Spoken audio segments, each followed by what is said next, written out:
మొత్తం తప్పు మాధురి రాథోడ్దే. ఈశ్వర్ సాయిది అసలు తప్పే లేదన్నట్టుగా ఈశ్వర్ సాయి భార్య మాట్లాడుతుంది. అసలు రూమ్ లో ఇద్దరు దొరికిరు. మాధురి రాథోడ్ది ఎంత తప్పు అయితే ఉందో ఈశ్వర్ సాయిది కూడా అంతే తప్పు ఉంది. ఈశ్వర్ సాయి సన్న ముళ్ళైతే కాదు కదా, రా బాబు నీకు చాక్లెట్స్ ఇస్తా అని చెప్పేసి చాక్లెట్ ఆశ చూపించి రూమ్ కి అయితే తీసుకొని పోలేదు కదా. వాళ్ళ భార్య అంటుంది, నా భర్తకు అసలు తాగుడు అలవాటే లేదు, 7 సంవత్సరాలు అవుతుంది మాకు మ్యారేజ్ అయ్యి, ఒక్కసారి కూడా తాగలేదు.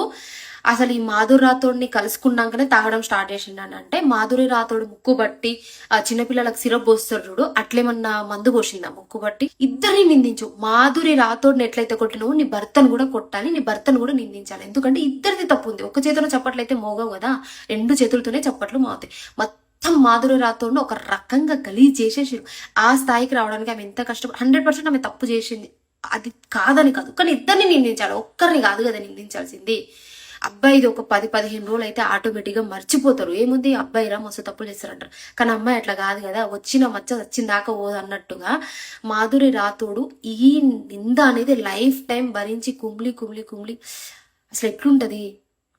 కట్టుకున్న భర్త వేరే అమ్మాయి దగ్గర కొంచెం క్లోజ్ గా మాట్లాడితేనే అస్సలు భరించలేరు. అట్లాంటిది రెడ్ హ్యాండెడ్ గా రూమ్ లో దొరికిరు అంటే అది ఇంకా బాధ మనం భరించలేము. అట్లని మొత్తం మాధురి రాథోడ్దే తప్పు అనడం చాలా తప్పు. ఈశ్వర్ సాయిది కూడా 100% తప్పు ఉంది. కట్టుకున్న భర్త కాబట్టి అతని లైఫ్ స్పాయిల్ అవ్వద్దు, రేపు నేను మళ్ళీ నా భర్త దృష్టిలో చెడుదాన్ని అవ్వద్దు అని చెప్పేసి తన భర్తకు సపోర్ట్ చేస్తూ మొత్తం మాధురి రాథోడ్నే మొత్తం తప్పు పట్టేస్తుంది. ఈశ్వర్ సాయి ఫస్ట్ తనకు ఒక వైఫ్ ఉంది, పిల్లలు ఉన్నారని ఆలోచించి వాళ్ళ ఫ్యామిలీకి మోసం చేయొద్దని అనుకుని ఉంటే ఈ రోజు ఇక్కడ మాధురి రాథోడ్ లైఫ్ స్పాయిల్ అయి ఉండేది కాదు, అక్కడ వాళ్ళ వైఫ్ లైఫ్ కూడా స్పాయిల్ అయి ఉండేది కాదు.